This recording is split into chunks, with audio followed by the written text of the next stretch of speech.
Dear student, आज के इस भाग में आपका स्वागत है। इस भाग में हम अम्ल एवं क्षारों के रासायनिक गुण पढ़ेंगे। इसके पिछले भाग में हमने अम्ल एवं क्षार क्या होते हैं, इनकी पहचान कैसे की जा सकती है, जो कि सूचक के द्वारा होती है, उसके बारे में पढ़ा। अब हम पढ़ेंगे इनके रासायनिक गुण।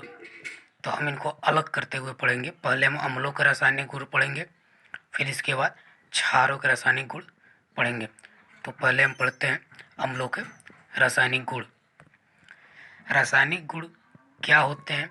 तो इनका जो है किसी ऐसी पदार्थों, एलिमेंट या सबस्टांसेस के साथ रिएक्शन होने के बाद क्या परिवर्तन होता है, किस टाइप के प्रोडक्ट का फॉर्मेशन होता है, यही केमिकल प्रॉपर्टीज़ हैं। तो अब हम बात करेंगे एसिड्स की। तो एसिड्स की जो रिएक्शन है वो हम पढ़ेंगे, जैसे धातुओं के साथ, धातु ऑक्साइडों के साथ, सल्फाइड के साथ, बेसिस के साथ रिएक्ट करके ये किस टाइप के प्रोडक्ट्स फॉर्म करते हैं। तो सबसे पहले हम बात कर लेते हैं जो एसिड्स की जो रिएक्शंस है वो धातुओं के साथ। तो सबसे पहले हम बात करेंगे धातुओं से क्रिया, रिएक्टेड विथ मेटल्स, कि मेटल के साथ रिएक्ट होके क्या फॉर्मेशन करते हैं।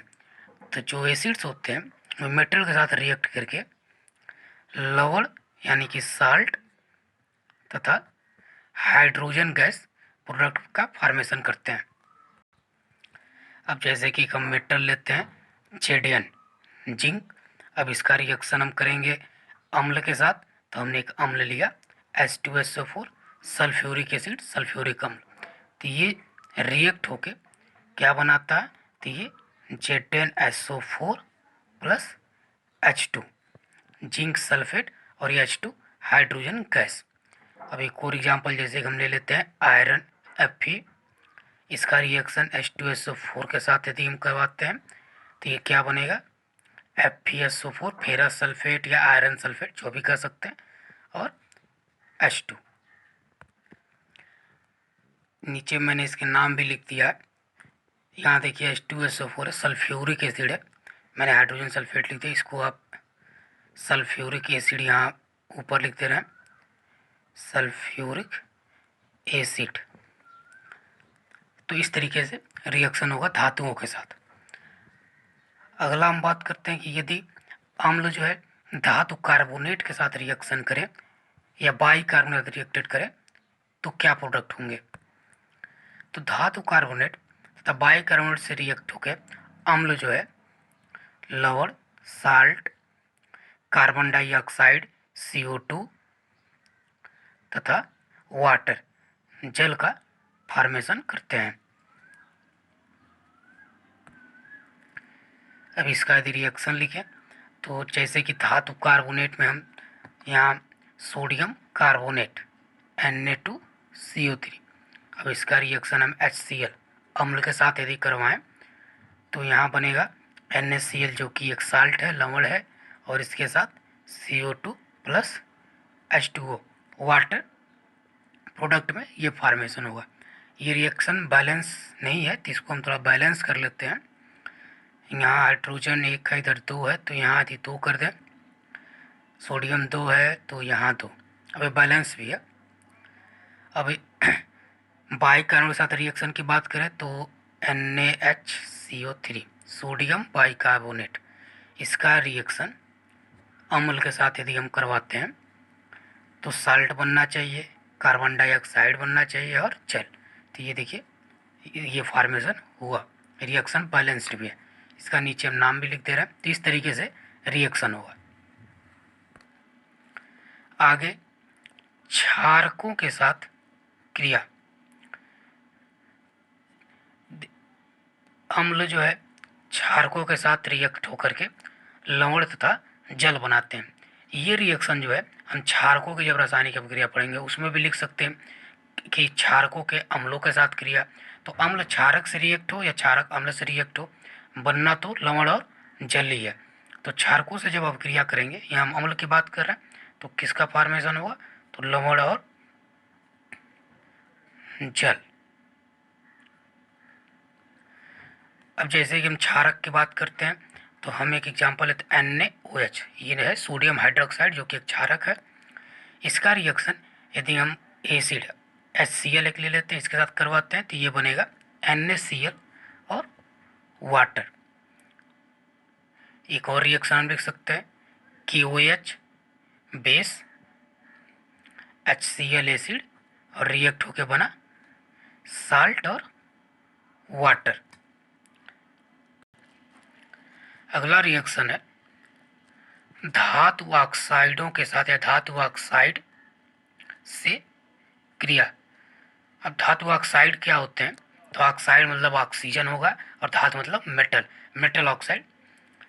तो जैसे कि रिएक्शन से आप आसानी से समझ सकते हैं, जैसे कि मैंने लिया एक, देखिए Cu कॉपर, ठीक, और ये O ऑक्सीजन, ये है मेटल और ऑक्सीजन, तो ये है मेटल ऑक्साइड, धातु ऑक्साइड बन गया जिसको कॉपर ऑक्साइड बोलते हैं। ये रिएक्ट होगा एसिड के साथ, तो मैंने यहाँ HCl ले लिया। अब HCl से रिएक्ट होके ये जो है क्या बनेगा? तो धातु ऑक्साइड से जो अब क्रिया होती है तो यहाँ भी वही चीज़ है, लवण और जल बनाते हैं तो साल्ट बनेगा।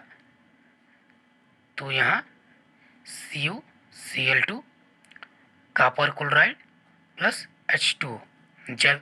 एक और हम ले सकते हैं, जैसे सोडियम धातु होता है, ऑक्साइड बनेगा तो Na2O फॉर्म का बनेगा, तो धातु ऑक्साइड हो गया, रिएक्ट होके एसिड से ये बनाएगा साल्ट और वाटर, तो ये बन गया।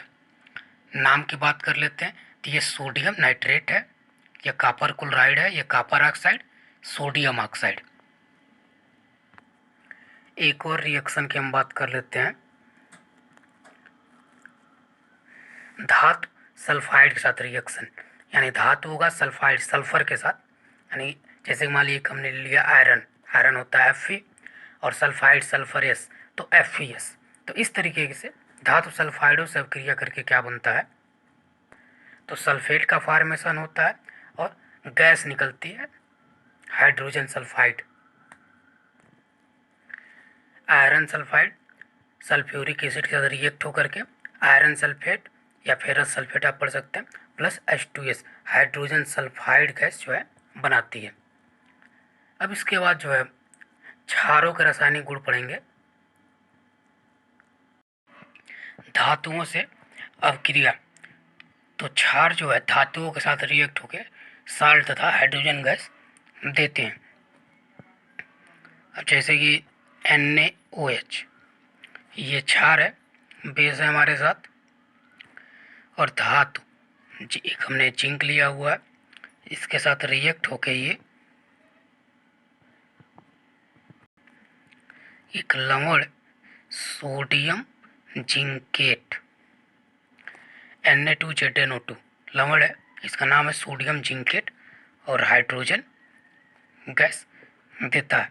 एक और एग्जांपल हम ले लेते हैं, जैसे कि NaOH जो है एक बेस एक धातु रिएक्ट करके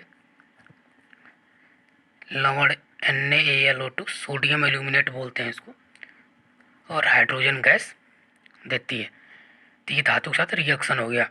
इसको थोड़ा बैलेंस कर लेते हैं।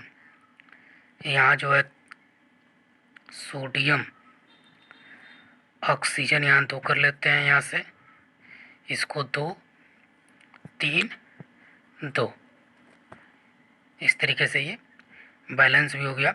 ये बैलेंस नहीं है, Na2 कर लेते हैं, ये बैलेंस हुआ। तो ये धातुओं के साथ अवक्रिया है। अगला जो है हम लवण के साथ साल्ट के साथ अवक्रिया।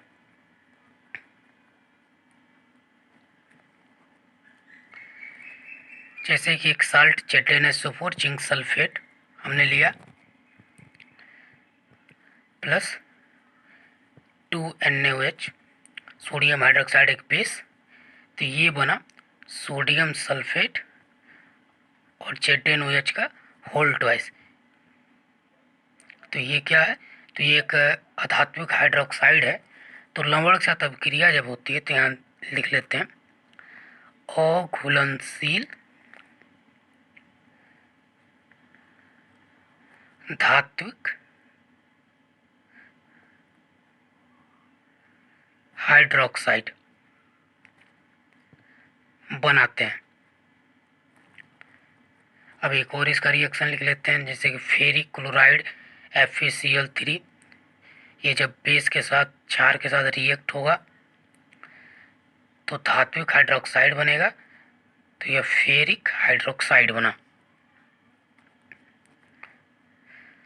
जैसे हमने अम्लों का क्षारों के साथ रिएक्शन पढ़ा था, वैसे हम यहाँ क्षार का अम्लों के साथ अब क्रिया पढ़ लेते हैं। तो जब भी अम्ल या क्षार आपस में मिलते हैं तो साल्ट का ही फॉर्मेशन होता है और वाटर निकलता है। हमने एक बेस लिया है, एसिड लिया है, रिएक्ट होकर के साल्ट और वाटर बना हुआ है। अगला एक रिएक्शन लिख लेते हैं, अधातु ऑक्साइडों के साथ अवक्रिया, क्षार की अधातु ऑक्साइडों से क्रिया। तो यहाँ क्या बनता है, तो यहाँ भी जब रिएक्ट होगा तो लवण तथा साल्ट तथा वाटर बनता है। एक रिएक्शन लिख लेते हैं, जैसे एक अधातु ऑक्साइड हमने लिया CaOH whole twice calcium hydroxide plus CO2। देखिए ये CO2 अधातु ऑक्साइड है, ये CaOH होल ट्वाइस ये तो हमारा क्षार है, तो ये रिएक्ट होके CaCO3 साल्ट बनाएगा और वाटर, ये कैल्शियम हाइड्रोक्साइड है हमारा बेस, और ये कार्बन डाइऑक्साइड अधातु ऑक्साइड, और ये बना हमारा कैल्शियम कार्बोनेट जो कि एक साल्ट है और वाटर। तो ये सब क्षार की रासायनिक अभिक्रियाएं थी।